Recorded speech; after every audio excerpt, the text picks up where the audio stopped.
श्री गुरु नानक पद पंकज बंदन पद पंकज बंदना सिमरो अंगद दोख निकंदन दोख निकंदना अमरदास गुर हृदय हृदय श्री गुरु रामदास गुण गाम श्री गुरु रामदास गुण गाम गुरु अर्जन विगनन के नाथ विगनन के नाथ गुरु हर गोबिंद शुभ मत प्रकाश शुभ मत प्रकाश गुरु हर राय नमो कर जोरी नमो कर जोरी गुरु हर कृष्ण मनाए बहो नाए बहो तेग बहादुर परम कृपाला जी परम कृपाला गुरु गोबिंद सिंह विसाला गुरु गोबिंद सिंह धरों तरापुर पुन पुन सीसा जी पुन पुन सीसा बंदों बार बार जगदीशा बंदों बार बार जगदीशा। श्री गुरु ग्रंथ साहिब महाराज जी दी पावन पवित्र हजूरी अंदर जुड़ बैठे गुरु प्यारे सतसंगी जनों, मनुख एक बीज दी न्याई है। जिवें एक बीज दे अंदर सारियां संभावनावां जुड़ियां ने, एक बीज एक दरख्त बन सकता है, पर जे उसनूं योग धरती प्राप्त हो जाए। जे योग धरती की प्राप्ति नहीं, बीज बीज ही रह जाता है, कदे अंकुरित नहीं हुंदा। एवें एक मनुख अपनी जिंदगी दे विच जन्म लैके आया, ये इस बीज तो देवते वर्गा बन के जा सकता है जे किते सत संगत विच आ जाए। जे इसनूं सत संगत की प्राप्ति नहीं, जैसा जन्मिया है ऐसा ही वापस मुड़ जाता है। इस करके सत संगत एक धरती भी है। सत संगत एक धरती की न्याई है जिथे मनुख के विचार बदलते ने, मनुख का मन बदल जाता है। मनुख नूं अपनी जिंदगी दे विच सच अते झूठ का ज्ञान हुंदा है। सच्चाई की है, झूठ की है, और अपनी जिंदगी दे अंदर उस दियां जिहड़ियां मुश्किलां ने उन्हां दे हल भी लभदे हन। वैसे जदों मनुख दे कोल बहुत कुछ होए, इसनूं शुकराना करना चाहिए है। जदों इस दे कोल कुछ ना होए, इनूं अरदास करनी चाहिए है। दो चीज़ां ने जिन सौखे जे शब्दां च कहा जाता है, सुख वेले शुकराना, दुख वेले अरदास, हर वेले सिमरन। दुख वेले अरदास बनती है, सुख वेले शुकराना बनता है। पर गल यह है, मनुख की जिंदगी दे विच सुख के स्टैंडर्ड की ने, उन्हें अपनी जिंदगी दे विच सुख के मापदंड की रखे ने। क्योंकि हर एक मनुख, क्योंकि हरेक की इच्छा है मैं सुख इन्ने लैवल ते जाके होवांगा। शायद वो वाला लैवल किसी दे मनुख का आ नहीं पाउंदा, तां करके हरेक मनुख ही अपने आप को दुखी समझदा है। क्योंकि मनुख का मापदंड नहीं है सुख का सही। गुरु साहब कहते जिन्हों सत संगत मिली हुई है, सवेरे शाम बंदगी करता है, बस ये समझ लो वो सुखी है। जो बंदगी नूं बल्कि दिल ला के करता है उसकी जिंदगी बदलती है। सो आपां कल तो ही श्रवण किया सी, एक बेनी नां दा पंडित विद्वान जिहदे कोल ज्ञान तो है सी, पर ज्ञान का हंकार ही सी, होर कुछ नहीं सी। अपने हंकार का प्रगटावा ही करता हुंदा सी। सो आओ जिमें हुण गुरु साहब जी ने उहदे मन नूं बदलिया, जिमें उसनूं शब्द सुनाया, आओ जिमें हुण अगली विचार चलदी है, बड़े प्रेम सहित अदब नाल श्रवण करिए। आरंभ करन तो पहला गुरु जी वल्लों बख्शे हुए गुरमंत्र नाल सांझ पाइए। सतनाम श्री वाहेगुरु साहिब जी, सतनाम श्री वाहेगुरु साहिब जी। सहत अर्थ के शब्द बखाना, सुन पंडित हान्यो निज माना। जदों महाराज जी ने अर्थ सहित उसनूं शब्द सुनाया सारा ही, कि पंडित जी मन का, ज्ञानी जी मन का भेद लो, ये मन तो, मन के हथों बड़ी दुनिया हार के गई है। मनुख की हार हुंदी है अपने मन के हथों, और महाराज कहते ने मनुख की जित भी हुंदी है अपने मन के हथों।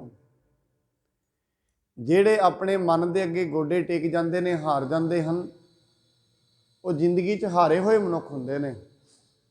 जेड़े अपने मन नूं जित लैंदे ने उन्होंने सूरमा भी कहा जाता है, सूरबली भी कहा जाता है, वो महाबली भी ने।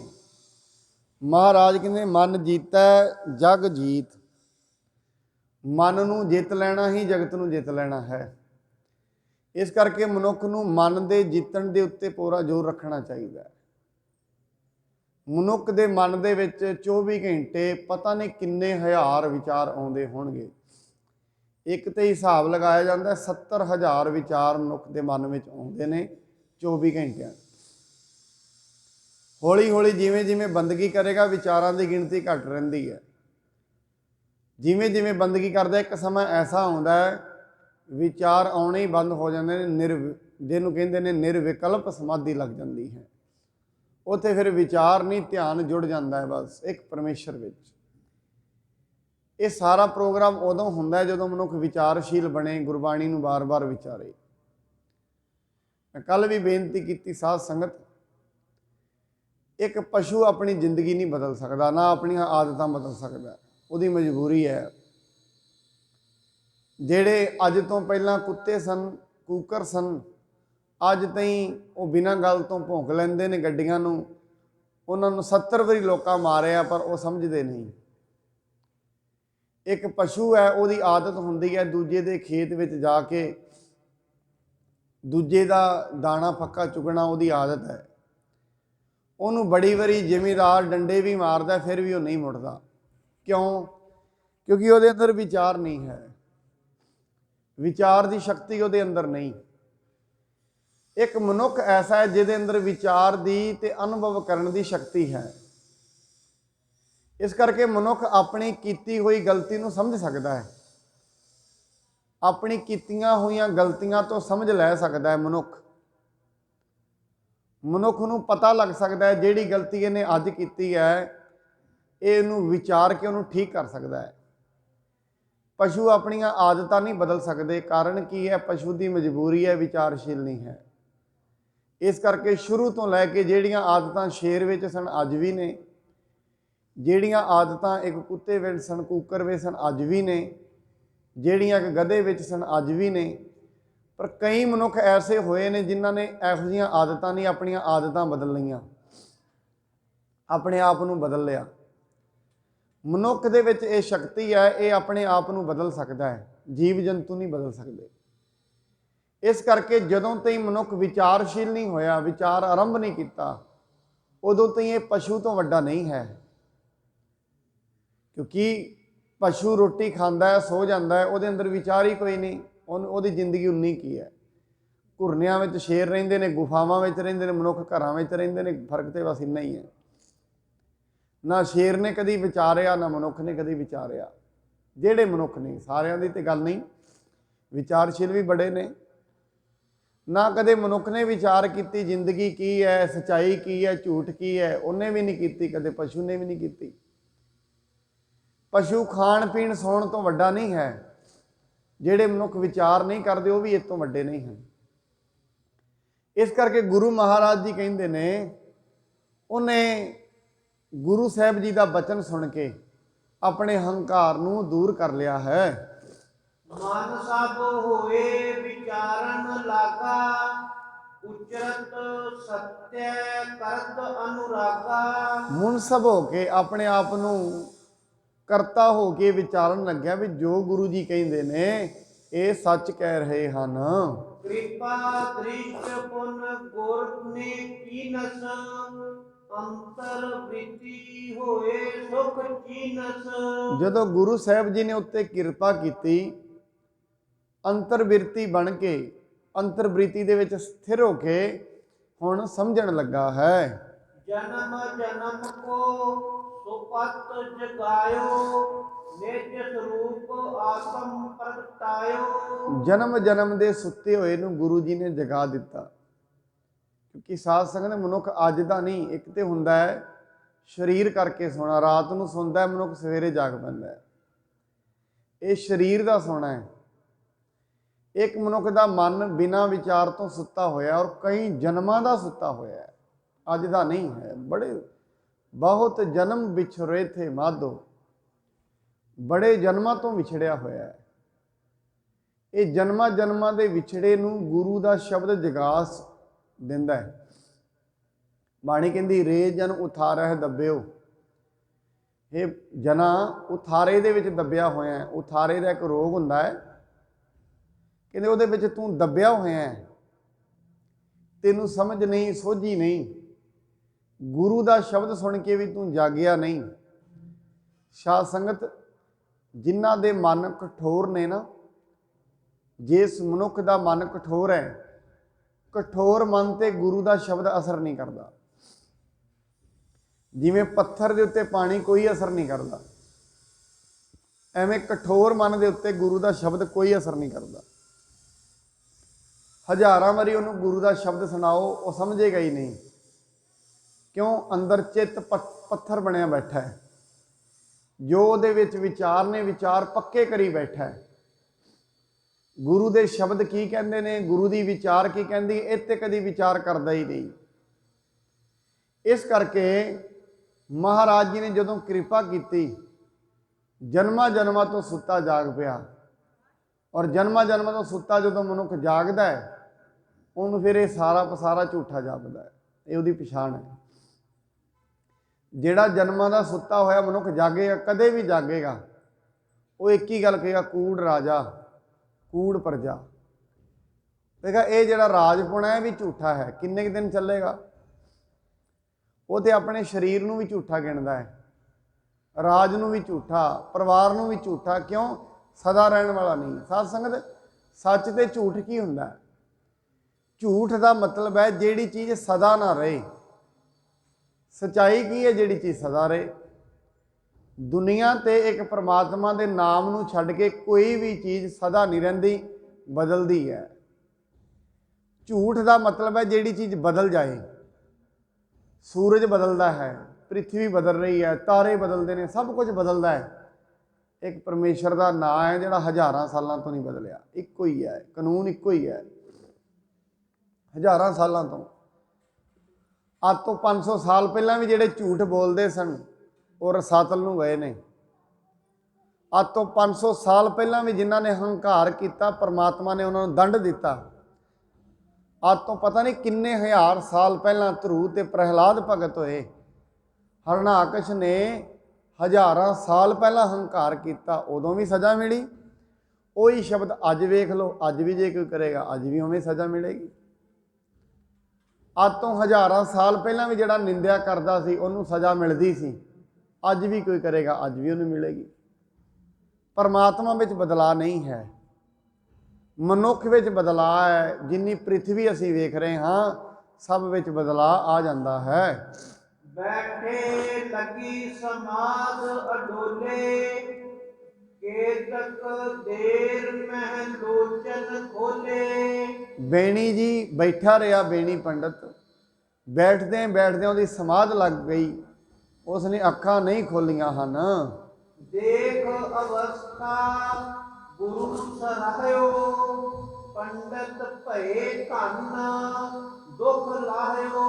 ਮਹਾਰਾਜ ਉਹਨੂੰ ਵੇਖ ਕੇ ਕਹਿਣ ਲੱਗਿਆ, ਪੰਡਤ ਤੂੰ ਧਨ ਹੋ ਗਿਆ ਹੈ, ਤੇਰੇ ਤੇ ਗੁਰੂ ਦੀ ਕਿਰਪਾ ਹੋ ਗਈ ਹੈ, ਤੂੰ ਆਪਣੇ ਦੁੱਖਾਂ ਨੂੰ ਲਾਹ ਛੱਡਿਆ ਹੈ। तब बेनी मन आनंद पावा, सतगुर सुजस अनिक विद गावा। ਫਿਰ ਬੇਣੀ ਨੇ ਆਪਣੇ ਮਨ ਵਿੱਚ ਆਨੰਦ ਪ੍ਰਾਪਤ ਕੀਤਾ ਅਤੇ ਗੁਰੂ ਦੇ ਜਸ ਨੂੰ ਬੜਿਆਂ ਤਰੀਕਿਆਂ ਦੇ ਨਾਲ ਗਾਉਣਾ ਕੀਤਾ ਹੈ।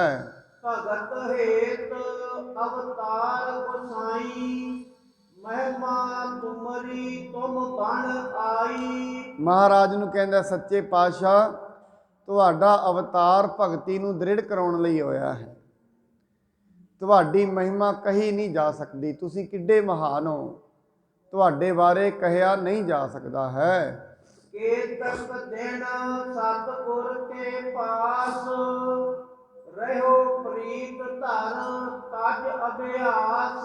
ਕਈ ਦਿਨ ਸਤਿਗੁਰੂ ਜੀ ਦੇ ਪਾਸ ਰਿਹਾ, ਜਿੰਨੀਆਂ ਵੀ ਆਸਾਂ ਸਨ ਸਾਰੀਆਂ ਹੀ ਛੱਡ ਕੇ ਪਰਮੇਸ਼ਰ ਦੇ ਨਾਮ ਦਾ ਹੀ ਬਣ ਗਿਆ ਹੈ।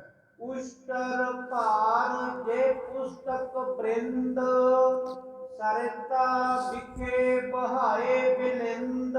ਸਾਧ ਸੰਗਤ ਜਿਹੜੇ ਵੀ ਉਹਨੇ ਕਿਤਾਬਾਂ ਦੇ ਊਂਠ ਲੱਦੇ ਹੋਏ ਸੀ, ਸਾਰੀਆਂ ਕਿਤਾਬਾਂ ਜਦੋਂ ਬੰਦਗੀ 'ਚ ਲੱਗਿਆ, ਸਾਰੀਆਂ ਕਿਤਾਬਾਂ ਨੂੰ ਨਦੀ ਦੇ ਵਿੱਚ ਸੁੱਟ ਦਿੱਤਾ ਹੈ। शांत पाए कर शीतल होवा, ताप बेकारन को उर खोवा। ਸ਼ਾਂਤੀ ਪਾ ਕੇ ਸ਼ੀਤਲ ਹੋ ਗਿਆ, ਵਕਾਰਾਂ ਦੇ ਤਾਪ ਨੂੰ ਦੂਰ ਕਰ ਦਿੱਤਾ। ਕੋਈ ਸਾਧ ਸੰਗਤ ਮਨੁੱਖ ਨੂੰ ਤਪਾਉਂਦਾ ਕੌਣ ਹੈ? ਕਿਤੇ ਬਾਹਰ ਦੀ ਤਪਸ਼ ਹੈ, ਬਾਹਰ ਦੀ ਤਪਸ਼ ਮਨੁੱਖ ਦੇ ਸਰੀਰ ਨੂੰ ਤੜਫਾਉਂਦੀ ਹੈ। ਇੱਕ ਨਿੰਦਾ ਚੁਗਲੀ ਦੀ, ਈਰਖਾ ਦੀ, ਦਵੈਸ਼ ਦੀ, ਰਾਗ ਦੀ, ਮੋਹ ਦੀ, ਇਹ ਜਿਹੜੀ ਅਗਨ ਹੈ ਮਨੁੱਖ ਦੇ ਮਨ ਨੂੰ ਤੜਫਾਉਂਦੀ ਹੈ। ਮਹਾਰਾਜ ਬਾਣੀ ਦੇ ਵਿੱਚ ਵੀ ਸ਼ਬਦ ਵਰਤਦੇ ਨੇ, ਜੀਉ ਤਪਤ ਹੈ ਬਾਰੋ ਬਾਰ, ਤਪ ਤਪ ਖਪੈ ਬਹੁਤ ਬੇਕਾਰ। ਜਿਹੇ ਤਨ ਬਾਣੀ ਵਿਸਰ ਜਾਏ, ਜਿਉਂ ਪੱਕਾ ਰੋਗੀ ਵੀ ਲਲਾਏ। ਪੱਕਾ ਰੋਗੀ ਕਹਿੰਦੇ ਨੇ ਕੁਸ਼ਟ ਰੋਗੀ, ਜਿਵੇਂ ਕੋਹੜੀ ਤੜਫਾਉਂਦਾ ਹੈ। ਜਿਹੜੇ ਮਨੁੱਖ ਕੋਲ ਸਤ ਸੰਗਤ ਨਹੀਂ ਹੈ ਉਹ ਵੀ ਇਵੇਂ ਹੀ ਤੜਫਦਾ ਹੈ। ਉਹ ਕਦੀ ਕਿਸੇ ਨਾਲ ਲੜ ਪੈਂਦਾ ਹੈ, ਕਦੀ ਕਿਸੇ ਦੀ ਪ੍ਰਭਤਾ ਨੂੰ ਵੇਖ ਕੇ ਅਹੰਕਾਰ ਕਰਦਾ ਹੈ, ਉਹਦੇ ਨਾਲ ਈਰਖਾ ਕਰਦਾ ਹੈ, ਕਦੇ ਕਿਸੇ ਦੇ ਧਨ ਨੂੰ ਵੇਖ ਕੇ ਈਰਖਾ ਕਰਦਾ ਹੈ, ਔਰ ਉਹਨੂੰ ਐਸੀ ਸੂਲ ਪੈਂਦੀ ਹੈ ਦਿਨ ਰਾਤ ਨਹੀਂ ਸੌਂਦਾ। ਮਨੁੱਖ ਨੂੰ ਆਪਣੇ ਦੁੱਖਾਂ ਦਾ ਘੱਟ ਦੁੱਖ ਹੈ, ਉਹਨੂੰ ਦੂਜੇ ਦੇ ਸੁੱਖ ਵੀ ਉਹਦੇ ਵਾਸਤੇ ਦੁੱਖ ਬਣ ਜਾਂਦੇ ਨੇ। ਇਸ ਕਰਕੇ ਉਹ ਮਨੁੱਖ ਸਾਰੀ ਦਿਨ ਹੀ ਤੜਫਦਾ ਹੈ, ਸਾਰੀ ਰਾਤ ਤੜਫਦਾ ਹੈ। ਸਰੀਰ ਕਰਕੇ ਤੁਹਾਨੂੰ ਕੋਈ ਰੋਗ ਨਹੀਂ, ਪਰ ਮਨ ਜਿਹੜਾ ਮਨ ਤੜਫਦਾ ਹੀ ਰਹਿੰਦਾ ਹੈ, ਕਦੇ ਕਿਸੇ ਵਿਚਾਰ ਥਾਣੀ, ਕਦੇ ਕਿਸੇ ਵਿਚਾਰ ਥਾਣੀ। ਤੜਫਾਉਂਦੇ ਕੀ ਨੇ? ਵਿਚਾਰ। ਮਾੜੇ ਵਿਚਾਰ ਮਨੁੱਖ ਨੂੰ ਤੜਫਾਉਂਦੇ ਨੇ, ਚੰਗੇ ਵਿਚਾਰ ਮਨੁੱਖ ਨੂੰ ਸੁੱਖ ਦਿੰਦੇ ਨੇ। ਗੁਰਬਾਣੀ ਸੁੱਖ ਦਿੰਦੀ ਹੈ, ਚੰਗੇ ਵਿਚਾਰ ਨੇ। ਮਾੜੇ ਵਿਚਾਰ ਨੇ ਕਿਸੇ ਦੀ ਨਿੰਦਾ ਚੁਗਲੀ ਦੇ, ਇਹ ਮਨੁੱਖ ਨੂੰ ਤੜਫਾਉਂਦੇ ਨੇ। ਕਿਸੇ ਨਾਲ ਈਰਖਾ ਦੇ ਵਿਚਾਰ ਤੜਫਾਉਂਦੇ ਨੇ, ਔਰ ਕਿੰਨਾ ਤੜਫਾਉਂਦੇ ਨੇ। ਬਾਣੀ ਕਹਿੰਦੇ ਜਿਵੇਂ ਕੋਹੜੀ ਨੂੰ ਸੂਲਾਂ ਪੈਂਦੀਆਂ ਨੇ ਐਵੇਂ ਪੈਂਦੀਆਂ ਨੇ ਉਹਨਾਂ ਨੂੰ, ਐਵੇਂ ਤੜਫਦੇ ਰਹਿੰਦੇ ਹਨ। विदा भयो रह कै चिरकाल, पूज पूज कर परम कृपाल। ਮਹਾਰਾਜ ਜੀ ਨੂੰ ਪੂਜ ਕੇ ਕਈ ਦਿਨ ਉੱਥੇ ਹੀ ਰਿਹਾ। ਉਸ ਤੋਂ ਬਾਅਦ ਮਹਾਰਾਜ ਜੀ ਤੋਂ ਉਸਨੇ ਵਿਦਾ ਲੈ ਲਈ ਹੈ। ਸਿੱਖ ਹੁਤੇ ਦੋਏ ਫਿਰਿਆ ਕਟਾਰਾ, ਸੇਵਤ ਰਹੇ ਬਹੁਤ ਗੁਰਦੁਆਰਾ। ਦੋ ਸਿੱਖ ਹੋਏ ਮਹਾਰਾਜ ਦੇ, ਇੱਕ ਦਾ ਨਾਮ ਫਿਰਿਆ ਤੇ ਇੱਕ ਦਾ ਨਾਮ ਭਾਈ ਕਟਾਰਾ। ਇਹ ਬੜੇ ਦਿਨ ਗੁਰੂ ਦੇ ਦੁਆਰੇ ਸੇਵਾ ਕਰਦੇ ਹਨ। ਇੱਕ ਦਿਨ ਤਿੰਨ ਕੋ ਦੇਖ ਗੁਸਾਈ, ਭਏ ਪ੍ਰਸੰਨ ਬਖਸ਼ਬੇ ਤਾਈ। ਇੱਕ ਦਿਨ ਉਹਨਾਂ ਦੀ ਸੇਵਾ ਵੇਖ ਕੇ ਨਾ ਗੁਰੂ ਸਾਹਿਬ ਜੀ ਦਾ ਮਨ ਪ੍ਰਸੰਨ ਹੋ ਗਿਆ। ਮਹਾਰਾਜ ਕਹਿੰਦੇ ਨੇ ਸਾਡਾ ਦਿਲ ਕਰਦਾ ਤੁਹਾਨੂੰ ਵੀ ਵਰ ਦੇ ਦਈਏ। ਵੀ ਤੁਹਾਡੇ ਤੇ ਕੋਈ ਬਖਸ਼ਿਸ਼ ਕਰ ਦਈਏ। निकट बुलाए बूझन ठाने, जहाँ तुम्हारे रहन ठिकाने। ਮਹਾਰਾਜ ਜੀ ਨੇ ਨੇੜੇ ਬੁਲਾਇਆ, ਨੇੜੇ ਬੁਲਾ ਕੇ ਪੁੱਛਦੇ ਨੇ, ਭਾਈ ਜਿੱਥੇ ਤੁਸੀਂ ਰਹਿੰਦੇ ਹੋ ਉੱਥੇ ਤੁਸੀਂ, ਜਿੱਥੇ ਤੁਸੀਂ ਰਹਿ ਰਹੇ ਹੋ ਉੱਥੇ ਕਿਸ ਦਾ ਉਪਦੇਸ਼ ਚੱਲਦਾ ਹੈ? ਕਹੋ ਦੇਸ ਤੇ ਕਿਹੋ ਉਪਦੇਸ਼, ਹਿਤ ਪਰਲੋਕ ਕੇ ਕ੍ਰਿਤ ਕਿਆ ਹੈ ਸੂ। ਮਹਾਰਾਜ ਜੀ ਕਹਿੰਦੇ ਨੇ, ਜਿਹੜੇ ਦੇਸ਼ ਦੇ ਵਿੱਚ ਤੁਸੀਂ ਰਹਿੰਦੇ ਹੋ ਉਸ ਦੇਸ਼ ਦੇ ਵਿੱਚ ਪਰਲੋਕ ਵਾਸਤੇ ਲੋਕੀ ਕੀ ਕਰਦੇ ਨੇ? ਕਿਉਂਕਿ ਹਰੇਕ ਥਾਂ ਤੇ ਅੱਡ ਅੱਡ, ਜਿਵੇਂ ਆਪਾਂ ਇੱਥੇ ਬੰਦਗੀ ਕਰਦੇ ਹਾਂ, ਦੂਜਿਆਂ ਦੇਸ਼ਾਂ ਵਿੱਚ ਹੋਰ ਚੀਜ਼ਾਂ ਨੇ। ਹਰੇਕ ਥਾਂ ਤੇ ਮਨੁੱਖ ਪਰਲੋਕ ਵਾਸਤੇ ਕੋਈ ਨਾ ਕੋਈ ਤੇ ਯਤਨ ਕਰਦਾ ਹੈ, ਕਿਉਂਕਿ ਇਹ ਲੋਕ ਤੇ ਥੋੜੇ ਸਮੇਂ ਦਾ ਹੈ ਨਾ। ਜਿਹੜੇ ਲੋਕ ਵਿੱਚ ਅਸੀਂ ਗਮਨ ਕਰ ਰਹੇ ਹਾਂ ਇਹ ਸਦੀਵੀ ਨਹੀਂ ਹੈ। ਇਸ ਲੋਕ ਵਿੱਚ ਰਹਿਣਾ ਮੁਨਿਆਦ ਰਹਿਤ ਹੈ। ਇੱਥੇ ਮੁਨਿਆਦ ਨਹੀਂ ਹੈ ਬੰਦੇ ਦੀ, ਪੱਕੀ ਮੁਨਿਆਦ ਨਹੀਂ। ਇੱਥੇ ਰਹਿਣਾ ਉਹਦਾ ਥੋੜੇ ਸਮੇਂ ਦਾ ਹੈ। ਗੁਰੂ ਜੀ ਉਹਨਾਂ ਨੂੰ ਪਹਿਲਾ ਸਵਾਲ ਪੁੱਛਦੇ ਨੇ, ਭਾਈ ਸਾਨੂੰ ਇਹ ਦੱਸੋ, ਜਿਹੜੀ ਥਾਂ ਤੇ ਤੁਸੀਂ ਰਹਿੰਦੇ ਹੋ ਉੱਥੇ ਲੋਕੀ ਪਰਲੋਕ ਵਾਸਤੇ ਕਿਸ ਦਾ ਨਾਮ ਜਪਦੇ ਹਨ? ਜੋ ਹੋਵੇ ਸੋ ਜਾਏ ਹਟਾਵੋ, ਸਤ ਨਾਮ ਸਿੱਖੀ ਪ੍ਰਗਟਾਵੋ। ਮਹਾਰਾਜ ਕਹਿੰਦੇ ਜਿਹੜਾ ਵੀ ਸਾਧਨ ਚੱਲਦਾ ਹੈ ਉਹਨੂੰ ਹਟਾਓ, ਉੱਥੇ ਜਾ ਕੇ ਲੋਕਾਂ ਨੂੰ ਸਤਨਾਮ ਜਪਾਓ। ਕਿਉਂਕਿ ਕਲਯੁਗ ਦੇ ਵਿੱਚ ਨਾਮ ਦਾ ਜਿਹੜਾ ਜਪਣਾ ਇਹ ਹੀ ਸਰਵੋਤਮ ਧਨ ਹੈ। ਬੋਲੇ ਦੋਨੋਂ ਸਵੈ ਕਰ ਜੋਰ, ਸ਼੍ਰੀ ਗੁਰ ਜੀ ਹਮ ਮੈਂ ਕਿਆ ਜੋਰ। ਦੋਵੇਂ ਹੱਥ ਜੋੜ ਕੇ ਬੋਲੇ, ਗੁਰੂ ਜੀ ਸਾਡੇ ਵਿੱਚ ਕੀ ਜ਼ੋਰ ਹੈ? ਭਾਵ ਸਾਡੇ ਜ਼ੋਰ ਦੇ ਨਾਲ ਉੱਥੇ ਕੋਈ ਉਪਦੇਸ਼ ਨਹੀਂ ਚੱਲ ਸਕਦਾ ਹੈ। ਜੋਗੀ ਕੰਨ ਪਾਟੇ ਉਪਦੇਸ਼ ਹੈ, ਜੰਤਰ ਮੰਤਰ ਜਿਨ ਸਖਤ ਵਿਸ਼ੇਸ਼ ਹੈ। ਸਾਡੇ ਉੱਥੇ ਤੇ ਕੰਨ ਪਾਟੇ ਜੋਗੀ ਰਹਿੰਦੇ ਨੇ, ਜਿਨ੍ਹਾਂ ਨੇ ਕੰਨਾਂ ਵਿੱਚ ਮੁੰਦਰਾਂ ਪਾਈਆਂ ਹੋਈਆਂ ਨੇ, ਤੇ ਉਹ ਤੇ ਲੋਕਾਂ ਨੂੰ ਜੰਤਰ ਮੰਤਰ ਹੀ ਸਿਖਾਉਂਦੇ ਨੇ। ਪਹਿਲਾਂ ਜੰਤਰਾਂ ਮੰਤਰਾਂ ਦਾ ਜੋਗੀਆਂ ਨੇ ਬੜਾ ਜ਼ੋਰ ਰੱਖਿਆ। ਵੀ ਜਿੱਥੇ ਅਸੀਂ ਰਹਿੰਦੇ ਹਾਂ, ਉਹ ਮਹਾਰਾਜ ਨੂੰ ਕਹਿਣ ਲੱਗੇ, ਜਿਹੜੇ ਦੇਸ਼ ਵਿੱਚ ਅਸੀਂ ਰਹਿੰਦੇ ਹਾਂ ਲੋਕੀ ਉੱਥੇ ਜੰਤਰਾਂ ਮੰਤਰਾਂ ਦੇ ਵਿੱਚ ਹੀ ਰੁੱਝੇ ਹੋਏ ਹਨ। ਗੋਰਖ ਗੋਰਖ ਜਾਪ ਜਪੈ ਹੈ, ਪੂਜਤ ਨਿਤ ਜੋਗੀ ਨ ਸਬੈ ਹੈ। ਮਹਾਰਾਜ ਜੀ ਨੂੰ ਕਹਿੰਦੇ ਨੇ, ਮਹਾਰਾਜ ਲੋਕੀ ਗੋਰਖ ਗੋਰਖ ਜਪਦੇ ਨੇ, ਹੋਰ ਤੇ ਕੋਈ ਜਪਦੇ ਹੀ ਨਹੀਂ। ਗੋਰਖ ਗੋਰਖ ਦਾ ਮਤਲਬ ਧਰਤੀ ਦੀ ਰੱਖਿਆ ਕਰਨ ਵਾਲਾ। ਲੋਕੀ ਗੋਰਖ ਗੋਰਖ ਜਪਦੇ ਹਨ ਤੇ ਉੱਥੇ ਸਾਰੇ ਲੋਕ ਜੋਗੀਆਂ ਨੂੰ ਹੀ ਪੂਜਦੇ ਹਨ। ਦੇਵੀ ਦੇਵ ਦੇਹੋਰਾ ਥਾਨ, ਨੈ ਮਾਨੇ ਕੇ ਨਰ ਅਗਿਆਨ। ਉੱਥੇ ਮਹਾਰਾਜ ਕੋਈ ਨਾ ਕਿਸੇ ਦੇਵਤੇ ਨੂੰ ਪੂਜਦਾ ਹੈ, ਨਾ ਦੇਵੀ ਨੂੰ ਪੂਜਦਾ, ਨਾ ਕੋਈ ਮੰਦਰਾਂ ਵਿੱਚ ਜਾਂਦਾ ਹੈ। ਸਾਰੇ ਲੋਕੀ ਅਗਿਆਨ ਦੇ ਵਸ ਹੋ ਕੇ ਸਿਰਫ ਗੋਰਖਨਾਥ ਦੇ ਪਿੱਛੇ ਹੀ ਲੱਗੇ ਹੋਏ ਹਨ। ਜਪ ਤਪ ਤੀਰਥ ਕੋਏ ਨ ਜਾਣੇ, ਕਿਹੂ ਪਰਮੇਸ਼ਰ ਨਹਿ ਮਾਨੇ। ਨਾ ਕੋਈ ਜਪ ਨੂੰ ਜਾਣਦਾ, ਨਾ ਤਪ ਨੂੰ, ਨਾ ਤੀਰਥਾਂ ਨੂੰ। ਸਾਰੇ ਦੇ ਸਾਰੇ ਸਿਰਫ ਜੰਤਰਾਂ ਮੰਤਰਾਂ ਦੇ ਵਿੱਚ, ਕੋਈ ਕਿਸੇ ਦੇ ਜੰਤਰ ਕਰੀ ਜਾਂਦਾ ਹੈ, ਕੋਈ ਕਿਸੇ ਦੇ ਮੰਤਰ ਮਾਰੀ ਜਾਂਦਾ ਹੈ, ਸਿਰਫ ਇਸੇ ਕੰਮਾਂ ਵਿੱਚ ਲੱਗੇ ਹੋਏ ਹਨ।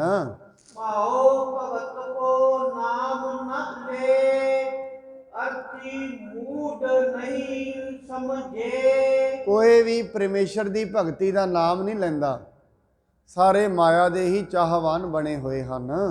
ਗੁਰੂ ਕਿਰਪਾ ਬਿਨ ਸੁਧ ਰਹਿ ਨਾਹੀ, ਫਸੇ ਸੁਖ ਜੰਤਰ ਮੰਤਰ ਕੇ ਮਾਹੀ। ਮਹਾਰਾਜ ਜੀ ਕਹਿੰਦੇ ਨੇ, ਮਹਾਰਾਜ ਜੀ ਨੂੰ ਕਹਿਣ ਲੱਗੇ, ਸੱਚੇ ਪਾਤਸ਼ਾਹ ਤੁਹਾਡੀ ਕਿਰਪਾ ਤੋਂ ਬਿਨਾਂ ਨਹੀਂ ਉਹ ਨਿਕਲ ਸਕਦੇ। ਉੱਥੇ ਲੋਕੀ ਜੰਤਰਾਂ ਮੰਤਰਾਂ ਵਿੱਚ ਹੀ ਫਸੇ ਰਹਿੰਦੇ ਹਨ। ਸੁਣ ਸ੍ਰੀ ਸਤਿਗੁਰ ਦਈ ਨਿਦੇਸ਼, ਤੁਮ ਗਮਨੋ ਅਬ ਤਿਸ ਹੀ ਦੇਸ਼। ਮਹਾਰਾਜ ਜੀ ਨੇ ਉਹਨਾਂ ਨੂੰ ਦਿਸ਼ਾ ਨਿਰਦੇਸ਼ ਦਿੱਤੇ। ਕਹਿੰਦੇ ਭਾਈ ਕੋਈ ਗੱਲ ਨਹੀਂ, ਤੁਸੀਂ ਹੁਣੇ ਹੀ ਉਸ ਦੇਸ਼ ਵਿੱਚ ਜਾਓ, ਉੱਥੇ ਜਾ ਕੇ ਨਾਮ ਦਾ ਜਪਾਉਣਾ ਕਰੋ। ਸਤ ਨਾਮ ਕੋ ਦੇਹੋ ਉਪਦੇਸੂ, ਗੁਰਮੁਖ ਪੰਥ ਦਿੜਾਉ ਵਿਸ਼ੇਸ਼ੂ। ਜਾ ਕੇ ਉੱਥੇ ਗੁਰਮੁਖ ਪੰਥ ਪ੍ਰਗਟ ਕਰੋ, ਜਾ ਕੇ ਸਤਨਾਮ ਦਾ ਜਾਪ ਜਪਣਾ ਕਰੋ। ਫਿਰਿਆ ਪਟਾਰਾ ਬਾਪ ਉਚਾਰਾ, ਮੰਤਰ ਜੰਤਰ ਕੋ ਬਲ ਤਿਨ ਧਾਰਾ। ਮਹਾਰਾਜ ਜੀ ਨੂੰ ਕਹਿੰਦਾ, ਮਹਾਰਾਜ ਨਹੀਂ, ਅਸੀਂ ਕੀ ਕਰ ਸਕਦੇ ਹਾਂ ਉਹਨਾਂ ਸਾਹਮਣੇ। ਉਹਨਾਂ ਦੇ ਜੰਤਰ ਮੰਤਰ ਹੀ ਬੜੇ ਵੱਡੇ ਨੇ ਸਾਧ ਸੰਗਤ। ਅੱਜ ਤੋਂ ਪਹਿਲਾਂ ਬੰਗਾਲ ਦਾ ਜਾਦੂ ਸਭ ਤੋਂ ਵੱਡਾ ਮੰਨਿਆ ਜਾਂਦਾ ਸੀ। ਜਦੋਂ ਗੁਰੂ ਨਾਨਕ ਸਾਹਿਬ ਜੀ ਉੱਧਰ ਗਏ ਨੇ, ਨੂਰ ਜਹਾਂ ਨੇ ਭਾਈ ਮਰਦਾਨੇ ਦੇ ਗਲ ਵਿੱਚ ਜੰਤਰ ਪਾ ਕੇ, ਇੱਕ ਧਾਗਾ ਪਾ ਕੇ ਭਾਈ ਮਰਦਾਨੇ ਨੂੰ ਬੰਨ੍ਹ ਲਿਆ ਸੀ, ਆਪਣੇ ਵਸ ਵਿੱਚ ਕਰ ਲਿਆ ਸੀ। ਤੇ ਮਹਾਰਾਜ ਨੇ ਵਰਤਾਉਣਾ ਤੇ ਕੁੱਤ ਕੀ ਸੀ।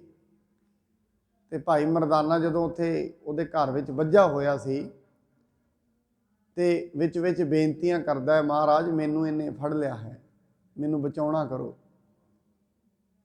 ਸਾਧ ਸੰਗਤ, ਮਹਾਰਾਜ ਉਹਦੀ ਅਰਦਾਸ ਤੇ ਦੁਬਾਰਾ ਪਹੁੰਚੇ। ਜਦੋਂ ਪਿੰਡ ਦੇ ਵਿੱਚ ਦੀ ਲੰਘੇ, ਪੁੱਛਦੇ ਨੇ, ਭਾਈ ਇੱਥੇ ਸਾਡਾ ਸੇਵਕ ਆਇਆ ਹੈ, ਉਹਨੂੰ ਤੁਸੀਂ ਬੰਨ੍ਹਿਆ ਹੋਇਆ ਹੈ। ਕਹਿੰਦੇ ਨਹੀਂ, ਨੂਰ ਜਹਾਂ ਹਰੀਆਂ ਕਹਿੰਦੀਆਂ ਨਾ, ਇੱਥੇ ਕੋਈ ਨਹੀਂ ਹੈ। ਤ੍ਰਿਆ ਦੇਸ਼ ਉਹਨੂੰ ਕਹਿੰਦੇ ਸੀ, ਬੀਬੀਆਂ ਦਾ ਰਾਜ ਸੀ ਸਾਰੇ ਦੇਸ਼, ਜੰਤਰ ਮੰਤਰ ਕਰਦੀਆਂ ਸਨ। ਮਹਾਰਾਜ ਜਦੋਂ ਉਸ ਪਿੰਡ ਦੇ ਵਿੱਚ ਗਏ, ਬੀਬੀਆਂ ਘੜੇ ਲੈ ਕੇ ਪਾਣੀ ਤੁਰੀਆਂ ਆਉਂਦੀਆਂ, ਪਾਣੀ ਦੇ ਘੜੇ ਲਿਆਉਂਦੀਆਂ ਸਨ। ਮਹਾਰਾਜ ਸਾਹਿਬ ਜੀ ਜਦੋਂ ਉਸ ਘਰ ਦੇ ਵਿੱਚ ਗਏ ਜਿੱਥੇ ਭਾਈ ਮਰਦਾਨਾ ਜੀ ਬੱਝੇ ਹੋਏ ਸਨ, ਮਹਾਰਾਜ ਨੇ ਉਹਨਾਂ ਬੀਬੀ ਵੱਲ ਵੇਖਿਆ ਤੇ ਉਹਦਾ ਘੜਾ ਜਿਹੜਾ ਸਿਰ ਨੂੰ ਚਿਪਕ ਗਿਆ, ਘੜਾ ਲੱਥੇ ਹੀ ਨਾ। ਉਹਨੇ ਆਪਣੇ ਜੰਤਰ ਮੰਤਰ ਮਾਰੇ, ਘੜਾ ਨਾ ਲੱਥਿਆ। ਫਿਰ ਆਪਣੀ ਸਰਦਾਰਨੀ ਜਿਹੜੀ ਨੂਰ ਜਹਾਂ ਹੈ ਉਹਨੂੰ ਸੱਦਿਆ, ਉਹਨੇ ਵੀ ਜੰਤਰ ਮੰਤਰ ਮਾਰੇ, ਫਿਰ ਵੀ ਨਾ ਲੱਥਿਆ। ਮਹਾਰਾਜ ਜੀ ਦੇ ਚਰਨੀ ਢਹਿ ਪਏ ਸਾਰੀਆਂ, ਮਹਾਰਾਜ ਸਾਨੂੰ ਉਪਦੇਸ਼ ਦਿਓ। ਮਹਾਰਾਜ ਕਹਿੰਦੇ ਠੀਕ ਨਹੀਂ ਹੈ, ਜੰਤਰ ਮੰਤਰ ਕਰਨੇ ਠੀਕ ਨਹੀਂ ਤੁਹਾਡੇ ਵਾਸਤੇ। ਇਹ ਸਾਰੀਆਂ ਚੀਜ਼ਾਂ ਪਰਮੇਸ਼ਰ ਤੋਂ ਦੂਰ ਲੈ ਜਾਂਦੀਆਂ ਨੇ ਮਨੁੱਖ ਨੂੰ। ਸਾਧ ਸੰਗਤ, ਮੰਤਰ ਜੰਤਰ ਹੁੰਦੇ ਨੇ, ਕਿਸੇ ਇੱਕ ਮੰਤਰ ਨੂੰ ਬਾਰ-ਬਾਰ ਪੜ੍ਹੀ ਜਾਣਾ, ਹੌਲੀ ਹੌਲੀ ਉਹ ਸਿੱਧ ਹੋ ਜਾਂਦਾ ਹੈ। ਜਿਹੜੇ ਬਾਰ-ਬਾਰ ਸਤਨਾਮ ਜਪਦੇ ਨੇ, ਵਾਹਿਗੁਰੂ ਵਾਹਿਗੁਰੂ, ਕੋਈ ਵੀ ਨਾਮ ਪਰਮੇਸ਼ਰ ਦਾ ਜਪਦੇ ਨੇ ਗੁਰੂ ਤੋਂ ਮੰਤਰ ਲੈ ਕੇ, ਜਿਵੇਂ ਜਿਵੇਂ ਜਪੀ ਜਾਣਗੇ, ਇੱਕ ਦਿਨ ਉਹ ਮੰਤਰ ਸਿੱਧ ਹੀ ਹੋ ਜਾਂਦਾ ਹੈ। ਜਿਵੇਂ ਉਹ ਸਿੱਧ ਹੋਏਗਾ, ਫਿਰ ਉਹਦੇ ਵਿੱਚ ਜਿੰਨੀਆਂ ਵੀ ਸ਼ਕਤੀਆਂ ਨੇ ਸਾਰੀਆਂ, ਤਾਂ ਹੀ ਤਾਂ ਬਾਣੀ 'ਚ ਕਹਿੰਦੇ ਨੇ, ਕਹਿੰਦੇ ਜਿਹੜੇ ਮਨੁੱਖ ਨਾਮ ਜਪਦੇ ਨੇ ਉਹਨਾਂ ਦੇ ਅੱਗੇ ਪਿੱਛੇ ਰਿੱਧੀਆਂ ਸਿੱਧੀਆਂ ਆ ਜਾਂਦੀਆਂ ਨੇ। ਨਾਮ ਦੇ ਪਿੱਛੇ ਨੇ ਰਿੱਧੀਆਂ ਸਿੱਧੀਆਂ, ਦੁਬਾਰਾ ਜਪਣ ਨਾਲ ਸੋਨਾ ਚਾਂਦੀ ਹੀਰੇ ਮੋਤੀ ਗੈਬੀ ਸ਼ਕਤੀਆਂ ਸਾਰੀਆਂ ਹੀ ਆ ਜਾਂਦੀਆਂ ਨੇ। ਐਸੀ ਕਿਰਪਾ ਜਿਹੜੀ ਉਹ ਹੋ ਜਾਂਦੀ ਹੈ। ਇਸ ਕਰਕੇ ਨੂਰ ਜਹਾਂ ਆਈ, ਘੜਾ ਸਿਰ ਤੇ ਰੱਖਿਆ, ਆਪਣੇ ਆਪ ਨੂੰ ਸੋਚਦੀ ਹੈ ਵੀ ਸ਼ਾਇਦ ਮੈਂ ਹੁਣੇ ਘੜਾ ਲਾ ਦਿਆਂਗੀ। ਦੁਬਾਰਾ ਬੇਨਤੀ ਕਰਦੀ, ਨਾਲ ਲੱਥਿਆ ਘੜਾ। ਫਿਰ ਮਹਾਰਾਜ ਜੀ ਦੇ ਅੱਗੇ ਢਹਿ ਪਏ। ਮਹਾਰਾਜ ਕਹਿੰਦੇ ਸਤਨਾਮ ਕਹੋ ਤੇ ਘੜਾ ਲੈ ਜਾਏਗਾ। ਉਹਨਾਂ ਸਤਨਾਮ ਕਿਹਾ ਤੇ ਘੜਾ ਲੈ ਪਿਆ। ਉਹ ਕਹਿੰਦੇ ਇੰਨੇ ਮੰਤਰ ਮਾਰੇ ਉਦੋਂ ਤਾਂ ਤੇ ਲੱਥਿਆ ਨਹੀਂ, ਇਹ ਸਿਰਫ ਸਤਨਾਮ ਕਹਿਣ ਦੇ ਨਾਲ ਹੀ ਲੈ ਗਿਆ ਹੈ। ਬੜੇ ਹੈਰਾਨ ਹੋਏ। ਸਾਧ ਸੰਗਤ, ਗੁਰਬਾਣੀ ਕਹਿੰਦੀ ਹੈ ਪਰਮੇਸ਼ਰ ਦੇ ਨਾਮ ਤੋਂ ਵੱਡਾ ਮੰਤਰ ਕੋਈ ਵੀ ਨਹੀਂ ਦੁਨੀਆ ਤੇ। ਉਹ ਵੱਖਰੀ ਗੱਲ ਹੈ, ਮਨੁੱਖ ਪਰਮੇਸ਼ਰ ਦਾ ਨਾਮ ਲੈਂਦਾ ਨਹੀਂ, ਤਾਂ ਕਰਕੇ ਤੇ ਮੰਤਰ ਜੰਤਰ ਅਸਰ ਕਰ ਜਾਂਦੇ ਨੇ। ਮਨੁੱਖ ਜੇ ਪਰਮੇਸ਼ਰ ਦਾ ਨਾਮ ਲਏ, ਇਹਦੇ ਤੇ ਕੁਝ ਵੀ ਅਸਰ ਨਹੀਂ ਕਰੇਗਾ। ਪਰ ਗੱਲ ਇਹ ਹੈ, ਬਾਣੀ ਤੇ ਮਹਾਰਾਜ, ਤੰਤ ਮੰਤ ਨਾ ਜੋ ਹੀ ਤਿਤ ਚਾਖ ਨਾ ਲੱਗੈ। ਉਸ ਮਨੁੱਖ ਨੂੰ ਤੰਤਰ ਮੰਤਰ ਜੋ ਹੀ ਨਹੀਂ ਸਕਦਾ ਜਿਹੜੇ ਪਰਮੇਸ਼ਰ ਦਾ ਨਾਮ ਲੈਂਦੇ ਨੇ, ਜਿਹੜੇ ਬੰਦਗੀ ਕਰਦੇ ਨੇ, ਨਾ ਨਜ਼ਰ ਲੱਗੇ ਨਾ ਤੰਤਰ ਮੰਤਰ ਜੋ ਹੈ। ਮਹਾਰਾਜ ਕਹਿੰਦੇ ਸਤਨਾਮ ਦ੍ਰਿੜ ਕਰਾਓ। ਸਤਨਾਮ ਤੋਂ ਵੱਡਾ ਤੰਤਰ ਮੰਤਰ ਕੋਈ ਨਹੀਂ, ਸਤਨਾਮ ਤੋਂ ਵੱਡਾ ਜੰਤਰ ਕੋਈ ਨਹੀਂ। ਪਰ ਸਾਧ ਸੰਗਤ, ਗੱਲ ਹੈ ਦ੍ਰਿੜਤਾ ਦੀ, ਗੱਲ ਹੈ ਵਿਸ਼ਵਾਸ ਦੀ। ਜਦੋਂ ਐਸੀ ਗੱਲ ਚੱਲੇ, ਮੈਂ ਤੇ ਇੱਕ ਕਹਾਣੀ ਆਏ ਵਾਰੀ ਸੁਣਾਉਣਾ ਹੁੰਦਾ, ਉਹ ਮੇਰੇ ਨਾਲ ਦੇ ਕਿਸੇ ਸੱਜਣ ਨਾਲ ਵਾਪਰੀ ਹੈ। ਆ ਜਿਹੜੇ ਨਗ ਵਾਲੇ ਆਉਂਦੇ ਨੇ, ਇਹ ਜਦੋਂ ਨਗ ਦਿੰਦੇ ਨੇ ਨਾ ਕਿਸੇ ਨੂੰ, ਤੇ ਆਪਣਾ ਮੰਤਰ ਪੜ੍ਹਦੇ ਨੇ, ਤੇ ਉਹ ਜਿਹੜਾ ਮੋਤੀ ਹੈ, ਮੈਂ ਆਪ ਵੇਖਿਆ, ਉਹ ਛਾਲਾ ਮਾਰਦਾ ਉਹਦੇ ਵਿੱਚ, ਬਾਟੇ ਵਿੱਚ। ਕਦੀ ਵੇਖ ਲੈਣਾ, ਕਈ ਵਾਰੀ ਆਉਂਦੇ ਨੇ।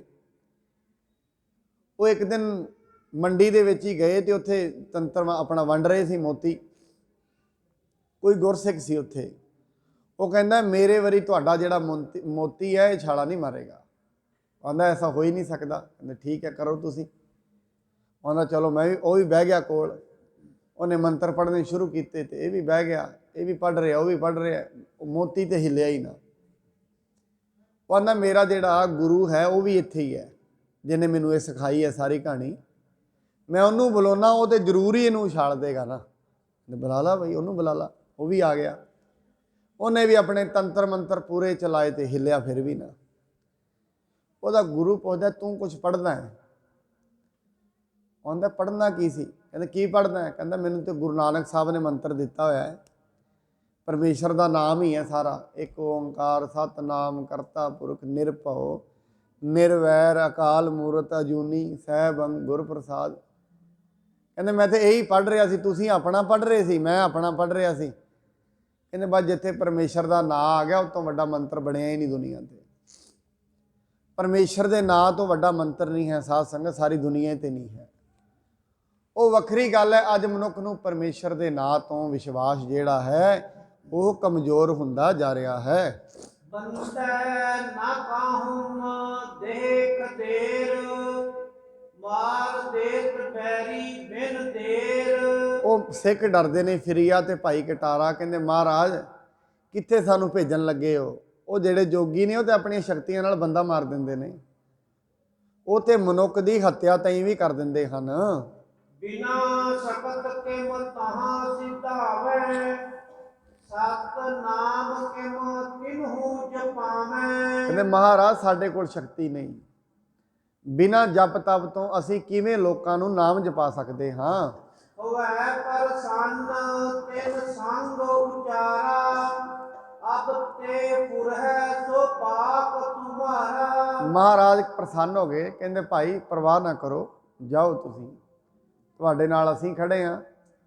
ਅੱਜ ਤੋਂ ਤੁਹਾਡੇ ਜਿਹੜੇ ਵਾਕ ਨੇ, ਜਿੰਨੇ ਵੀ ਤੁਸੀਂ ਬਚਨ ਕਹੋਗੇ। ਸਾਧ ਸੰਗਤ ਜਦੋਂ ਮਨੁੱਖ ਗੁਰੂ ਦੀਆਂ ਦਸੀਆਂ ਸਿੱਖਿਆਵਾਂ ਤੇ ਤੁਰਦਾ ਹੈ, ਬੰਦਗੀ ਕਰਦਾ ਹੈ, ਉਹ ਜਿਹੜੇ ਵੀ ਵਾਕ ਕਹਿੰਦਾ ਉਹ ਸੱਚ ਹੋਣੇ ਸ਼ੁਰੂ ਹੋ ਜਾਂਦੇ ਨੇ। ਉਹਨੂੰ ਵੀ ਨਹੀਂ ਪਤਾ ਹੁੰਦਾ, ਪਰ ਜਦੋਂ ਉਸ ਨੂੰ ਪਤਾ ਲੱਗਦਾ ਉਹ ਫਿਰ ਵਾਕ ਬੋਲਦਾ ਹੀ ਨਹੀਂ ਜ਼ਬਾਨ 'ਚੋਂ। ਸਾਧ ਸੰਗਤ ਉਹਦੇ ਸੱਚੇ ਤੇ ਸੱਚੇ ਹੈ ਹੀ ਨੇ। ਜਿਹੜਾ ਵੀ ਵਾਕ ਉਹਨੇ ਕਹਿ ਦੇਣਾ ਉਹ ਵਾਪਸ ਨਹੀਂ ਮੁੜਦਾ ਹੁੰਦਾ। ਸਾਧੂ ਬੋਲੇ ਸਹਿ ਸੁਭਾਏ, ਸਾਧ ਕਾ ਬੋਲਿਆ ਬਿਰਥਾ ਨਾ ਜਾਏ। ਸਹਿ ਸੁਭਾਏ ਵਚਨ ਉਸਨੇ ਬੋਲਣਾ ਹੈ ਤੇ ਉਹ ਵਚਨ ਉਸ ਦਾ ਖਾਲੀ ਨਹੀਂ ਜਾਂਦਾ ਹੈ। ਸ਼ਬਦ ਵਿਸਾਲ ਹੋਵੇ ਤੁਮ ਮਾਹੀ, ਤੁਮ ਡਿਗ ਮੰਤਰ ਜੰਤਰ ਪੁਰ ਨਾਹੀ। ਮਹਾਰਾਜ ਜੀ ਨੂੰ ਕਹਿੰਦੇ ਨੇ, ਸੱਚੇ ਪਾਤਸ਼ਾਹ ਜੀ ਕਹਿੰਦੇ ਨੇ ਤੁਹਾਡੇ ਕੋਲ ਵਿਸ਼ਾਲ ਸ਼ਕਤੀ ਹੋਏਗੀ, ਜੰਤਰ ਤੇ ਮੰਤਰ ਤੁਹਾਡੇ ਕੋਲ ਵੀ ਨਹੀਂ ਲੱਗਣਗੇ। ਜਹ ਕਹੈ ਮਨ ਜੋਗੀ ਕੇ ਹੋਏ, ਦੇਵ ਨਿਕਾਸ ਪੁਨ ਭਗਨਹੁ ਸੋਏ। ਮਹਾਰਾਜ ਕਹਿੰਦੇ ਜਾਓ ਤੁਸੀਂ, ਜਾ ਕੇ ਪਰਮਾਤਮਾ ਦੀ ਬੰਦਗੀ ਕਰਾਓ। ਜੋਗੀਆਂ ਨੂੰ ਇਹ ਦੱਸੋ ਤੰਤਰ ਮੰਤਰ ਕੋਈ ਵੱਡੀ ਚੀਜ਼ ਨਹੀਂ, ਬੰਦਗੀ ਕਰੋ, ਰੱਬ ਦਾ ਨਾਂ ਲਓ। ਇਹ ਤੋਂ ਵੱਡੀ ਬੰਦਗੀ, ਇਹ ਤੋਂ ਵੱਡੇ ਮੰਤਰ ਦੁਨੀਆ ਤੇ ਕੁਛ ਨਹੀਂ ਹਨ। ਜੋਗੀ ਤੁਮ ਕੋ ਦੇਖ ਨ ਸਕੈ, ਭ੍ਰਮ ਚਿਤ ਹੋਏ ਭਾਗਵੋ ਤਕੈ। ਮਹਾਰਾਜ ਜੀ ਕਹਿੰਦੇ ਨੇ ਜੋਗੀ ਤੁਹਾਡੇ ਵੱਲ ਵੇਖ ਵੀ ਨਹੀਂ ਸਕਣਗੇ। ਏਡੀ ਸ਼ਕਤੀ ਹੈ ਪਰਮੇਸ਼ਰ ਦੇ ਨਾਮ ਵਿੱਚ। ਉਹਨਾਂ ਦੇ ਜੰਤਰ ਮੰਤਰ ਜਿਹੜੇ ਹਨ ਉਹ ਤੁਹਾਡੇ ਤੇ ਚੱਲ ਹੀ ਨਹੀਂ ਸਕਣਗੇ। ਧਰਮਸਾਲ ਸਭ ਗ੍ਰਾਮ ਕਰਾਵੋ, ਭਜਨ ਕੀਰਤਨ ਕਰ ਸੁਖ ਪਾਵੋ। ਅੱਜ ਤੋਂ ਜਾਓ ਉੱਥੇ ਧਰਮਸ਼ਾਲਾ ਬਣਵਾਓ, ਐਸੀਆਂ ਚੀਜ਼ਾਂ ਬਣਵਾਓ ਜਿੱਥੇ ਬੰਦਗੀ ਹੋਏ ਤੇ ਪਰਮਾਤਮਾ ਦੀ ਬੰਦਗੀ। ਘਰ ਘਰ ਅੰਦਰ ਧਰਮਸ਼ਾਲ ਹੋਵੇ, ਕੀਰਤਨ ਸਦਾ ਵਸੋਆ। ਜਾਓ ਹਰੇਕ ਘਰ ਦੇ ਵਿੱਚ ਲੋਕਾਂ ਨੂੰ ਕਹੋ ਭਾਈ ਪਰਮੇਸ਼ਰ ਦੇ ਨਾਮ ਦਾ ਉਚਾਰਨ ਕਰੋ। ਇਹ ਰੁੱਤ ਪਰਮੇਸ਼ਰ ਦੇ ਨਾਮ ਦੀ ਆ ਗਈ ਹੈ। ਨਾਮ ਦਾਨ ਇਸ਼ਨਾਨ ਦ੍ਰਿੜਾਏ, ਪਾਵਨ ਦੇਸ ਕਰੋ ਸਭ ਜਾਏ। ਸਭਨਾਂ ਨੂੰ ਨਾਮ ਦਾਨ ਤੇ ਇਸ਼ਨਾਨ, ਤਿੰਨ ਚੀਜ਼ਾਂ ਦ੍ਰਿੜਾਓ ਤੇ ਜਾ ਕੇ ਸਾਰਿਆਂ ਨੂੰ ਪਾਵਨ ਪਵਿੱਤਰ ਕਰੋ।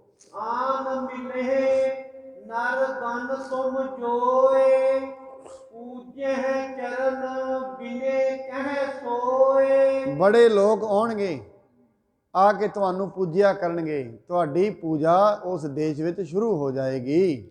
ਇਮ ਕਹਿ ਨਿਤ ਸਿੱਧ ਗੁਰ ਦੀਨਸ, ਦੇ ਵਰਦਾਨ ਵਿਦਾ ਜੁਗ ਕੀਨਸ। ਐਵੇਂ ਕਰਕੇ ਗੁਰੂ ਸਾਹਿਬ ਜੀ ਨੇ ਉਹਨਾਂ ਨੂੰ ਰਿੱਧੀਆਂ ਸਿੱਧੀਆਂ ਦਿੱਤੀਆਂ ਤੇ ਆਪਣਾ ਵਰ ਦੇ ਕੇ, ਆਪਣਾ ਆਸ਼ੀਰਵਾਦ ਦੇ ਕੇ ਉਹਨਾਂ ਨੂੰ ਵਿਦਾ ਕਰ ਦਿੱਤਾ ਹੈ। ਨਮਸਕਾਰ ਕਰ ਧਰ ਪਗ ਧਿਆਨਾ, ਪ੍ਰਭ ਆਗਿਆ ਤੇ ਕੀਨਸ ਪਿਆਨਾ। ਗੁਰੂ ਦੀ ਆਗਿਆ ਨੂੰ ਆਪਣੇ ਚਿੱਤ ਦੇ ਵਿੱਚ ਧਰ ਕੇ, ਮਹਾਰਾਜ ਜੀ ਦੇ ਦੱਸੇ ਹੋਏ ਮਾਰਗ ਨੂੰ ਚਿੱਤ ਵਿੱਚ ਧਰ ਕੇ ਉਹਨਾਂ ਨੇ ਚੱਲਣਾ ਸ਼ੁਰੂ ਕਰ ਦਿੱਤਾ ਹੈ। ਬੜ ਜੋਗੀ ਕੇ ਮਠ ਤਹਿ ਗਏ, ਤਰਾਸ ਦੀਨ ਤਿਸ ਦਾਰਨ ਭਏ। ਵੱਡੇ ਵੱਡੇ ਜੋਗੀਆਂ ਕੋਲ ਗਏ। ਜੋਗੀਆਂ ਨੂੰ ਉਹਨਾਂ ਦੇ ਚਿਹਰੇ ਵੇਖ ਕੇ ਡਰ ਲੱਗਿਆ। ਉਹਨਾਂ ਦੇ ਨਾਲ ਵਿਚਾਰਾਂ ਕਰਦੇ ਨੇ, ਆਪਣੇ ਮੰਤਰ ਚਲਾਉਂਦੇ ਨੇ। ਜੋਗੀਆਂ ਦੇ ਮੰਤਰ ਉਹਨਾਂ ਤੇ ਨਹੀਂ ਚੱਲਦੇ ਹਨ।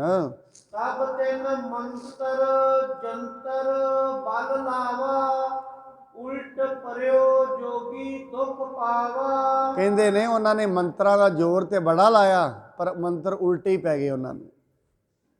ਮੰਤਰ ਉਲਟਾ ਉਹਨਾਂ ਤੇ ਹੀ ਅਸਰ ਕਰਨ ਲੱਗ ਪਏ, ਜਿਹੜੇ ਮੰਤਰ ਕਿਸੇ ਦਾ ਮਾੜਾ ਸੋਚ ਕੇ ਕਰਦੇ ਸਨ। ਕਿਉਂਕਿ ਸਾਧ ਸੰਗਤ ਜਦੋਂ ਗੁਰੂ ਨਾਨਕ ਸਾਹਿਬ ਵੀ ਗਏ ਨਾ, ਜੋਗੀਆਂ ਨੇ ਬੜਾ ਜ਼ੋਰ ਲਾਇਆ, ਬੜੇ ਮੰਤਰ ਚਲਾਏ ਗੁਰੂ ਨਾਨਕ ਦੇ ਉੱਤੇ ਡਰਾਉਣ ਦੇ, ਬੜੀਆਂ ਕਲਾਕ੍ਰਿਤੀਆਂ ਬਣਾਈਆਂ।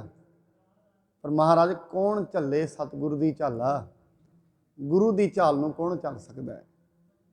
ਗੁਰੂ ਦੇ ਦੱਸੇ ਉਪਦੇਸ਼ਾਂ ਦੇ ਸਾਹਮਣੇ ਕੀ ਟਿਕ ਸਕਦਾ ਹੈ? ਜਿਨ੍ਹਾਂ ਕੋਲ ਸਾਧ ਸੰਗਤ ਬੰਦਗੀ ਹੁੰਦੀ ਹੈ, ਉਹਨਾਂ ਦੇ ਸਾਹਮਣੇ ਵੱਡੇ ਵੱਡੇ ਸ਼ੇਖ ਮਸ਼ਾਇਖ ਪੀਰ ਵੀ ਛੋਟੇ ਪੈ ਜਾਂਦੇ ਹਨ। ਆਪਨ ਲੱਗੀ ਤਨ ਮਨੋ ਬਿਸਾਲਾ, ਨਿਜ ਤੇ ਵੱਡੋ ਜਾਨ ਤਿਸ ਕਾਲਾ। ਜੋਗੀਆਂ ਦੇ ਤਨ ਮਨ ਦੇ ਵਿੱਚ ਐਵੇਂ ਜਿਵੇਂ ਵਿਸ਼ਾਲ ਅੱਗ ਲੱਗ ਗਈ ਹੋਏ, ਤੇ ਆਪਣੇ ਆਪ ਨੂੰ ਸਭ ਤੋਂ ਛੋਟਾ ਉਹਨਾਂ ਨੇ ਜਾਣ ਲਿਆ ਹੈ। ਭਇਓ ਮਹੰਤ ਪਲਾਵਨ ਤਬੈ, ਜੋਗੀ ਅਪਰ ਨ ਠਹਿਰੈ ਸਬੈ। ਉਹਨਾਂ ਦਾ ਜਿਹੜਾ ਵੱਡਾ ਮਹੰਤ ਸੀ, ਉਹ ਇਹਨਾਂ ਨੂੰ ਵੇਖ ਕੇ ਹੀ ਭੱਜ ਗਿਆ। ਨਾਲ ਦੀ ਨਾਲ ਜਿਹੜੇ ਪਿਛਲੇ ਸੀ, ਹੁਣ ਚੇਲਿਆਂ ਨੇ ਕਿੱਥੇ ਠਹਿਰਨਾ ਸੀ? ਜਦੋਂ ਕਮਾਂਡਰ ਹੀ ਭੱਜਦੇ ਫੌਜ ਦਾ, ਤੇ ਬਾਕੀ ਜਿਹੜੇ ਦੂਜੇ ਜੋਗੀ ਸਨ ਉਹ ਵੀ ਪਿੱਛੇ ਪਿੱਛੇ ਹੀ ਭੱਜ ਗਏ ਹਨ।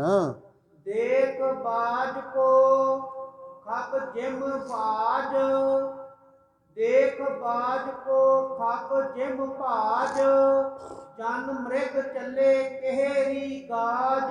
ਕਹਿੰਦੇ ਜਿਵੇਂ ਬਾਜ ਨੂੰ ਵੇਖ ਕੇ ਪੰਛੀ ਭੱਜ ਜਾਂਦੇ ਨੇ, ਸ਼ੇਰ ਨੂੰ ਵੇਖ ਕੇ ਹਿਰਨ ਭੱਜ ਜਾਂਦੇ ਨੇ, ਇਵੇਂ ਉਹਨਾਂ ਦੇ ਨਾਮ ਜਪਣ ਵਾਲਿਆਂ ਸਿੱਖਾਂ ਦੇ ਅੱਗੇ ਉਹ ਸਾਰੇ ਹੀ ਭੱਜ ਪਏ ਹਨ। ਤਿਸ ਮਠ ਕੋ ਕਰ ਭਗਨ ਗਿਰਾਵਾ, ਪਿਖ ਲੋਗਨ ਕੋ ਗਨ ਤਬ ਆਵਾ। ਉਹਨਾਂ ਨੇ ਜਾ ਕੇ ਉਹ ਮੱਠ ਨੂੰ ਕਬਜ਼ੇ ਵਿੱਚ ਕੀਤਾ, ਜਿੱਥੇ ਹਮੇਸ਼ਾ ਹੀ ਪਰਮੇਸ਼ਰ ਤੋਂ ਉਲਟ ਗੈਬੀ ਸ਼ਕਤੀਆਂ, ਪਰਮੇਸ਼ਰ ਤੋਂ ਉਲਟ ਲੈ ਜਾਣ ਵਾਲੀਆਂ ਗੱਲਾਂ ਹੁੰਦੀਆਂ ਸਨ। ਉੱਥੇ ਉਹਨਾਂ ਨੇ ਪਰਮੇਸ਼ਰ ਦੀ ਭਗਤੀ ਦੇ ਪ੍ਰਵਾਹ ਚਲਾ ਦਿੱਤੇ ਹਨ। ਕਰ ਵਿਚਾਰ ਨਰ ਕਰਤ ਉਚਾਰੀ, ਜੋਗੀ ਪੀਰ ਹਮਾਰੋ ਭਾਰੀ। ਲੋਕੀ ਕਹਿਣ ਲੱਗੇ ਤੇ ਸਾਡੇ ਵੱਡਾ ਜੋਗੀ ਸੀ, ਵੱਡਾ ਪੀਰ ਸੀ, ਇਹਨੂੰ ਗਿਰਾਉਣ ਵਾਲਾ ਕੌਣ ਜੰਮ ਪਿਆ ਹੈ? ਇਨ ਕੋ ਦੇਖ ਸੋ ਗਇਓ ਪਲਾਈ, ਮਹਾਬਲੀ ਇਹੋ ਪਰੇ ਲਖਾਈ। ਕਹਿੰਦੇ ਨੇ ਜਿਹੜੇ ਇਹਨਾਂ ਨੂੰ ਵੇਖ ਕੇ ਭੱਜ ਗਏ ਨੇ, ਲੱਗਦਾ ਉਹ ਵੱਡੇ ਮਹਾਬਲੀ ਨੇ, ਤਾਂ ਹੀ ਤੇ ਭੱਜ ਗਏ ਨੇ। ਸੋ ਸਾਧ ਸੰਗਤ ਉਹਨਾਂ ਨੂੰ ਵੇਖ ਕੇ, ਉਹਨਾਂ ਦੀਆਂ ਸ਼ਕਤੀਆਂ ਨੂੰ ਵੇਖ ਕੇ ਉਹ ਸਾਰੇ ਇੱਕੋ ਦਮ ਭੱਜ ਗਏ ਹਨ। ਇਹ ਜਿਹੜੀ ਵਾਰਤਾ ਉੱਥੇ ਵਾਪਰੀ ਹੈ, ਗੁਰੂ ਦੀ ਕਿਰਪਾ ਕਰਨ ਕੱਲ੍ਹ ਨੂੰ ਜਿਹੜਾ ਅੱਗੇ ਕਥਾ ਚੱਲੇਗੀ, ਕਿਵੇਂ ਉਹਨਾਂ ਨੇ ਫਿਰ ਉੱਥੇ ਲੋਕਾਂ ਨੂੰ ਨਾਮ ਜਪਾਇਆ, ਸੰਗਤ ਨੂੰ ਜੋੜਿਆ। ਕਿਉਂਕਿ ਸਾਧ ਸੰਗਤ ਅੱਜ ਦੇ ਸਮੇਂ ਵਿੱਚ ਬੰਦਗੀ ਤੋਂ ਵੱਡਾ ਕੋਈ ਵੀ ਆਸਰਾ ਨਹੀਂ। ਮਨੁੱਖ ਨੂੰ ਚਾਹੀਦਾ ਹੈ ਆਪਣੀ ਜ਼ਿੰਦਗੀ ਦੇ ਵਿੱਚ ਬੰਦਗੀ ਜ਼ਰੂਰ ਕਰੇ, ਸਵੇਰੇ ਕਰੇ, ਸ਼ਾਮ ਕਰੇ, ਦਿਨੇ ਕਰੇ, ਕਦੇ ਵੀ ਕਰੇ। ਅੱਜ ਦੇ ਸਮੇਂ ਵਿੱਚ ਬੰਦਗੀ ਤੋਂ ਵੱਡਾ ਆਸਰਾ ਕੋਈ ਨਹੀਂ, ਕਿਉਂਕਿ ਸਮਾਂ ਹੀ ਐਸਾ ਹੈ। ਮਨੁੱਖ ਨੂੰ ਬੰਦਗੀ ਕਰਨੀ ਚਾਹੀਦੀ ਹੈ, ਆਪ ਜਪੇ, ਹੋਰਨਾਂ ਨੂੰ ਵੀ ਜਪਾਏ। ਆਪ ਜਪੈ ਅਵਰਹ ਨਾਮ ਜਪਾਵੇ, ਨਾਨਕ ਇਹਾਂ ਸੁਖ। ਮਹਾਰਾਜ ਜੀ ਬਾਣੀ ਦੇ ਵਿੱਚ ਕਹਿੰਦੇ ਨੇ, ਇੱਥੇ ਉਹਨੂੰ ਸੁੱਖ ਮਿਲਦਾ ਹੈ, ਇੱਥੇ ਵੀ ਉਹਦੀ ਜ਼ਿੰਦਗੀ ਸੁਧਰਦੀ ਹੈ, ਪਰਲੋਕ ਵਿੱਚ ਵੀ ਉਹਨੂੰ ਸੁੱਖ ਮਿਲਦਾ ਹੈ। ਗੁਰੂ ਦੀ ਕਿਰਪਾ ਕਰਨ, ਨਾਮ ਦਾ ਜਾਪ ਕਰੀਏ, ਬੰਦਗੀ ਕਰੀਏ, ਆਪ ਵੀ ਕਰੀਏ, ਹੋਰਨਾਂ ਨੂੰ ਵੀ ਕਰਾਈਏ। ਸਾਧ ਸੰਗਤ ਕਿਸੇ ਨੂੰ ਜੋੜਨਾ ਬੜੀ ਵੱਡੀ ਗੱਲ ਹੈ, ਕਿਸੇ ਨੂੰ ਤੋੜਨਾ ਇਹ ਤੋਂ ਵੱਡਾ ਪਾਪ ਕੋਈ ਨਹੀਂ। ਜ਼ਿੰਦਗੀ ਵਿੱਚ ਕੋਸ਼ਿਸ਼ ਕਰੀਏ ਆਪ ਜੁੜੀਏ, ਆਪ ਪਰਮੇਸ਼ਰ ਦੀਆਂ ਗੱਲਾਂ ਕਰੀਏ, ਹੋਰ ਵੀ ਕੋਈ ਮਿਲਦਾ ਉਹਨੂੰ ਵੀ ਪਰਮੇਸ਼ਰ ਦਾ ਰਾਹ ਵਿਖਾਈਏ, ਬੰਦਗੀ ਦਾ ਰਾਹ ਵਿਖਾਈਏ। ਇੰਨੀਆਂ ਬੇਨਤੀਆਂ ਪ੍ਰਵਾਨ।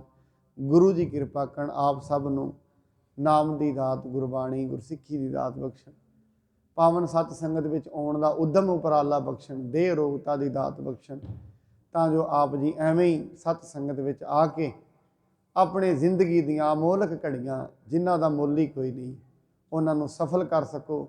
ਗੁਰੂ ਜੀ ਕਹਿੰਦੇ ਜਿਹੜੇ ਸੰਗਤ ਵਿੱਚ ਆਉਂਦੇ ਨੇ ਸ਼ਰਧਾ ਧਾਰ ਕੇ, ਉਹਨਾਂ ਦੇ ਕਾਰਜ ਫਿਰ ਗੁਰੂ ਸਵਾਰਦਾ ਹੈ, ਉਹਨਾਂ ਦੇ ਕਾਰਜ ਪਰਮੇਸ਼ਰ ਆਪ ਸਵਾਰਦਾ ਹੈ। ਜਿਹੜੇ ਬੰਦਗੀ ਕਰਦੇ ਨੇ, ਪਰਮੇਸ਼ਰ ਦੀ ਬੰਦਗੀ ਕਰਨ ਵਾਲਿਆਂ ਦੀ ਸਾਰੀ ਜ਼ਿੰਮੇਵਾਰੀ ਪਰਮੇਸ਼ਰ ਨੂੰ ਆਪ ਹੋ ਜਾਂਦੀ ਹੈ, ਉਹਨਾਂ ਦਾ ਰਾਖਾ ਆਪ ਹੋ ਜਾਂਦਾ ਹੈ। ਇੰਨੀਆਂ ਬੇਨਤੀਆਂ ਪ੍ਰਵਾਨ। ਵਾਹਿਗੁਰੂ ਜੀ ਕਾ ਖਾਲਸਾ, ਵਾਹਿਗੁਰੂ ਜੀ ਕੀ ਫਤਿਹ।